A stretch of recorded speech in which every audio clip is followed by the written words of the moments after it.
People are panicking because the Indian rupee has fallen to around 85 rupees per US dollar. You see posts, news headlines, and even WhatsApp forward saying the rupee is collapsing.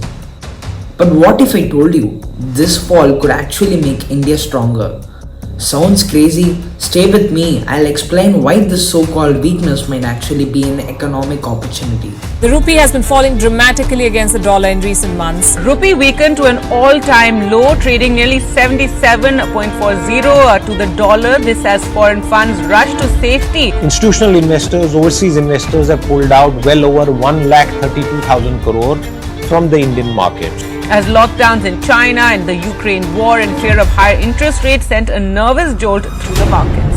Essentially, when rupee depreciates, everything we import gets more expensive.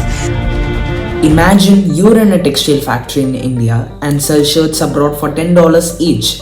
When $1 is 82 rupees, you get 820 rupees for each shirt. But now at $1 being 85, you get 850 rupees for the same shirt without increasing the price for foreign buyers. This makes Indian goods cheaper and more attractive compared to competitors in other countries. As a result, exports can rise. IT services, agricultural products, textiles, engineering goods all benefit. More exports is equal to more foreign currency inflow. This boosts India's foreign exchange reserves and supports economic growth. Now, let's flip the story. When the rupee depreciates, importing goods become expensive. For example, if India buys crude oil from abroad, we now pay more rupees for the same number of barrels. While this sounds bad, it has a silver lining. Expensive imports push us to buy less from other countries and focus on local production. This can reduce our trade deficit, support domestic industries, and make us more self-reliant over time. All this higher exports and reduced imports improve something called the current account balance. This is basically the difference between what India earns from exports and what we spend on imports, and some other income and transfers. If exports go up and imports come down, the current account deficit shrinks or even turns into a surplus. This is where the exports being higher than imports.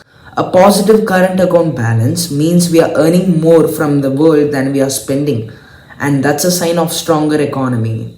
So why is everyone still worried? Because a weaker rupee can lead to short-term problems. Imported goods become costlier, foreign travel becomes expensive, and inflation can rise. But if managed well, the benefits for exports, domestic production, and current account health can outweigh these negatives. Countries like China have often kept their currency lower to boost exports, and it worked for them. Next time you see the rupee depreciating, don't just join the panic with others. Look at the bigger picture. It can actually be a strategic advantage for India's long-term growth. The economy is complex, and sometimes what looks like weakness can be strength in disguise. So think beyond headlines, understand the numbers, and share this with someone who thinks currency depreciation is always bad. India's story is bigger than just an exchange rate. It's about how we use it to shape our future.